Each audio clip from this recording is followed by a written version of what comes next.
Halo, halo.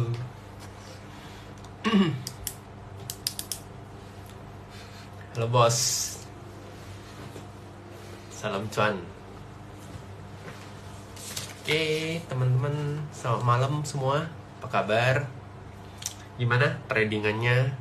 Ini ada kok. OM-nya ini udah datang. Kita invite dulu.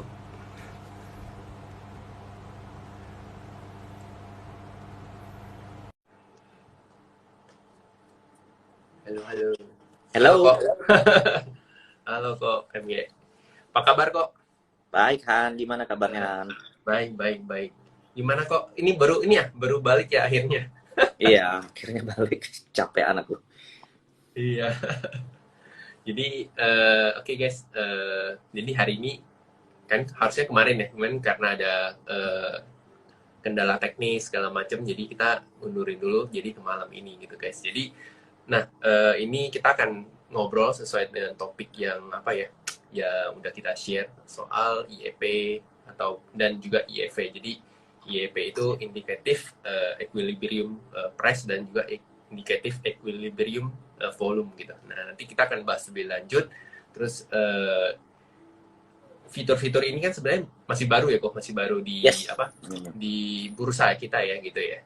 Nah, sebelum nanti kita bahas lebih lanjut soal itu, nah gue punya punya ide untuk buat ngajak partisipasi nih kok sama teman-teman kita di sini yang viewer-viewer dari KOMB juga. Ya, jadi seperti tadi gue sempat share di IG story-nya Hot Community. Jadi buat teman-teman, ini kita punya challenge buat akses free ke grup premiumnya kita itu selama 1 minggu. Nah, caranya cukup nanti teman-teman ngerangkum hasil dari IG live kita. Kemudian nanti jangan lupa di post di IG story, terus tag kita Hot Community dan juga jangan lupa tag KOMY gitu. Jadi nanti dari rangkuman semua yang menarik itu akan kita saring, terus akan kita pilih. Nanti yang paling menarik itu akan kita tentuin siapa yang oke, nanti kita ajakin untuk menikmati free access kita selama seminggu di grup premium gitu. Oke. Jadi buat teman-teman siapin catatan segala macam, nanti tinggal dirangkum, dan rangkumannya itu maksimal 1 jam setelah kita live baru itu bisa kita terima. Tapi kalau udah di atas itu udah kita nggak terima.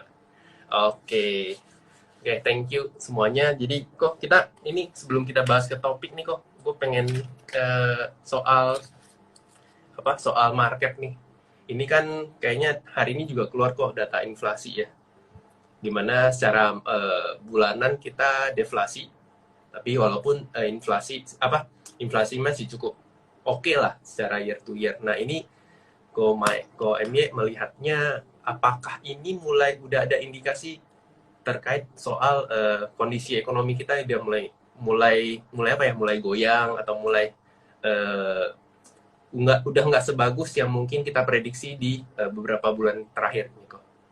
Oke, jadi inflasi kita itu kan 4,94% ya, dan itu, inflasi Indonesia tuh 4,69, Empat kalau koma dari ya betul. Agustus itu 4,94, itu turun di bawah konsensus.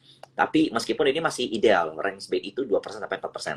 Nah, Ya, penurunan inflasi ini ya yang dikatakan dengan deflasi di dalam waktu bulanan, bulanan. ya itu karena itu karena koreksi daripada harga energi. Jadi kan kemarin kan memang ada Oke, harga energi di dunia tuh memang sempat turun. Nah, terbang tapi ya. ya pemerintah BI, apalagi Gubernur BI Peri itu, dia I think ya, yang selalu dia sampaikan dalam melihat inflasi, dia tuh nggak melihat blended inflation. Jadi dia selalu lihat core inflation, yaitu inflasi inti tanpa memasukin energi. Nah, inflasi Oke. inti kita itu naik dari Mana ya? 2,86 ke 3,04. So menurut aku, we can say that ini adalah indikator perlemahan ekonomi. Justru enggak, justru memang inflasi itu naik sebenarnya kalau tanpa energi. Dan apalagi ini memang Intinya ada ya. potensi inflasi naik lagi karena Pertalite kan resmi naik 10.000 ya. Jadi Ya, kan betul. per sepuluh Udah persen udah resmi ya kok. kayaknya udah resmi deh ya, Nah, Pertalite sepuluh soalnya ribu. yang gue dapat kan yang non subsidi yang turun kan. itu pun ada Ya, yang turun Pertamax 2.000 Turbo gitu. turun, Pertalite naik, tapi kalau nggak salah, atau coba-coba Iya. teman-teman komen deh. Tapi intinya soon or later, in my opinion, ya oil, harga minyak itu memang naik dan memang wajib naik karena itu membebankan APBN itu cukup besar, 500 triliun. Iya, iya, 500 betul. triliun itu dua bank gede kita, Bank Mandiri, Bank ini digabung gitu. Valuasinya harus dibakar. Oh, Pertalite nggak jadi naik. Oke, Oke, belum. masih Yes. Tapi ini soon or later, ini bakal naik. Nah, itu satu. Yang kedua, alasannya kenapa? Karena suku bunga kita naik. Sekarang begini. yep, naik. Jadi gini, sedikit korelasi ya, ini mau saya sampaikan. Kemarin, Indonesia itu kan subsidi besar-besaran harga Pertalite. Yang modalnya katanya 14.000 atau 13.900 something, itu dijual dengan harga 7.000. Jadi 7.000. pemerintah itu subsidi gede, hampir setengah. Yes. Alasannya kenapa? Karena pemerintah nggak mau belanja masyarakat tertunda. Kalau seandainya bensin naik 14.000, kalian mau keluar nggak? Saya sih pasti nggak mau juga. Males. Mendingan di rumah. Males gitu. Ya benar. Iya. Jalan harganya naik 2 kali lipat. Lalu kalau seandainya minyak naik, yang naik itu bukan cuma ongkos transportasi, tapi logistik, barang-barang yang barang-barang di daerah itu pasti mahal semua kalau seandainya harga minyak naik. Nah, pemerintah enggak mau pertumbuhan ekonomi kita, enggak mau GDP kita turun. That's why dia mensubsidi harga minyak. Dan kebetulan bulan-bulan kemarin APBN kita baik karena kenaikan dari harga komoditas, harga kol naik, kemudian harga CPO naik, harga nikel naik. Nah, jadi kita beruntung di situ. Akibatnya apa? Akibatnya GDP kita bertumbuh luar biasa pesat. Enggak luar biasa, tapi stabil naik ke atas, 5% ke atas GDP kita. Di saat outlook ekonomi di China turun, di saat di Malaysia turun, kemudian di beberapa negara Asia semuanya turun, Indonesia bertumbuh 5% lebih. Kenapa? Karena pemerintah udah mensubsidi bensin, mensubsidi Pertalite, biar ekonomi bertumbuh. That's why. Kenapa pemerintah harus naikin suku bunga buru-buru ke belakang? Menurut saya juga nggak perlu. Dia udah ngorbanin nih biaya untuk growth ekonomi dengan subsidi. Kalau pemerintah naikin suku bunga lagi, orang jadinya maunya nabung dong, nggak mau belanja duitnya, ya kan? Betul. Jadi itu sama aja bohong. Nah, sekarang pemerintah kan menaikin suku bunga 0,25%. Selain untuk mencegah gap yang ada dengan The Fed, yang saat ini udah hampir 2% kalau nggak salah.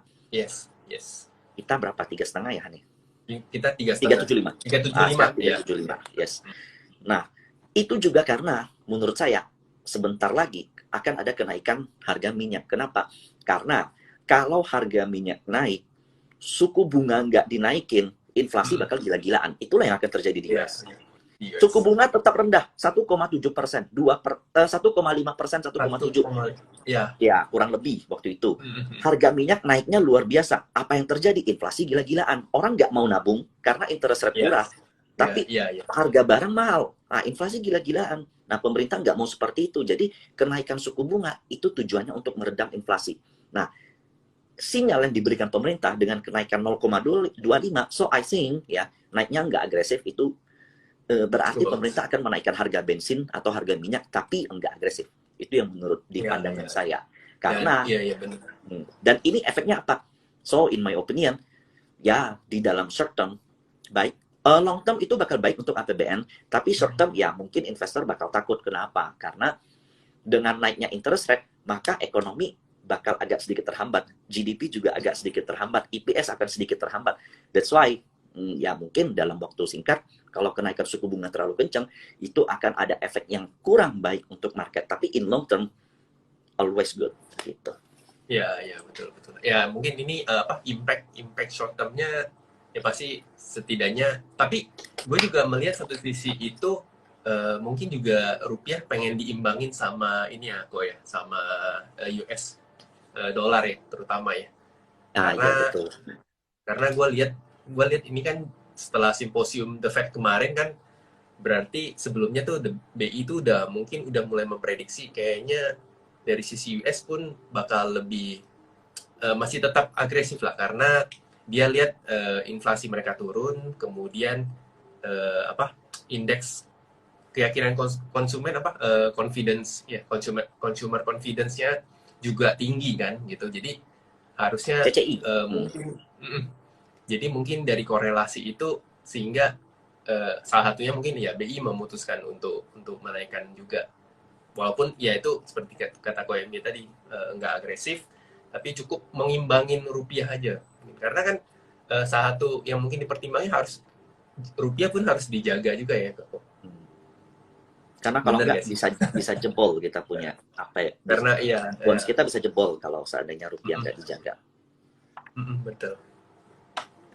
Oke, nah kalau ini kan kok akhir-akhir ini kan juga global juga masih belum jelas ya. Setelah simposium kemarin jadi kayaknya tuh jadi pada satu sisi di X1-nya menguat, tapi harga terutama mungkin emas itu kan mulai anjlok lagi. Terus US oil juga kayaknya kalau gue lihat itu kebetulan gue lagi belajar juga terus gue trading, jadi Lagi kayak drop gue ya. ngerasa kayaknya oil itu kayaknya bakal selagi nggak break 95, 96 mungkin masih di range sampai 84 gitu kalau menurut Tapi lo. udah kan?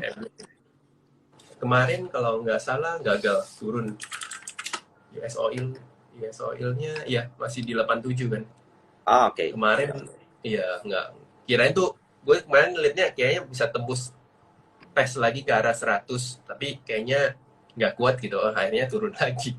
Jadi gue rasa mungkin eh, gas oilnya pun masih ada indikasi untuk terjadi Turun. penurunan sih. Ya, dan Mm-mm. satu lagi Han, kalau seandainya oil turun, itu akan ada efek untuk komoditi-komoditi yang lain karena oil kan Iya, acuan. iya, iya, Kalau betul. komoditi-komoditi lain turun ya itu akan jadi Mm-mm. trade buat kita karena kita komoditi country. Nah, so Iya, iya, ya iya. menurut saya in mid term lah ada resiko di saham-saham komoditi karena menyusul turunnya harga oil. Meskipun ya Mm-mm. call-nya tuh kuat masih di 400-an, that's why Iya, kayak ranging di sana Adaro. kan, iya. Iya, Mm-mm. that's why kayak Adaro segala macam tuh masih strong ya udah. Jadi sementara Iya, masih kalau masih begini ya udah oke-oke aja. Tapi kalau seandainya udah nah, mulai aneh-aneh, you should know what to do gitu. iya, iya, iya, betul, betul. Jadi itu satu inilah, satu alert mungkin ya untuk kita untuk lebih, mungkin nggak menakut-nakuti tapi lebih dijaga ya kok. Tuh. Oke, tapi ini kan bentar lagi bakal winter nih kok.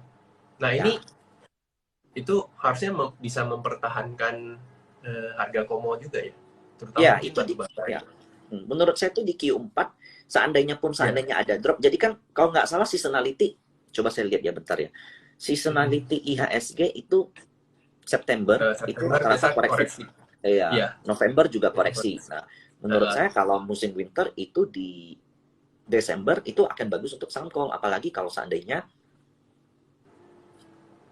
dolarnya tinggi karena mereka kan iya. dollar earner ya. Jadi Mm-mm. ya kalau kita bicara stock pick untuk last year tahun ini ya ke saham call gitu. Dan saham-saham komoditi biasanya di akhir kan banyak rebalancing tuh, nanti apa yang terjadi kita belum tahu. Tapi so far ya in my opinion call itu masih strong di Mm-mm. luar dari komoditi yang lain. Iya, Nah, iya, iya, betul. begitu. Lalu karena indeksnya saat ini tuh posisinya kan di atas ya, agak Resisten agresif ya. tuh. Yes. Kalau seandainya ada drop, ya harus ngapain. Intinya kita tahu Iya, iya, fundamentalnya oke, tapi bukan nggak mungkin sahamnya bisa turun gitu. Kalau bisa turun iya, betul. 20%, 30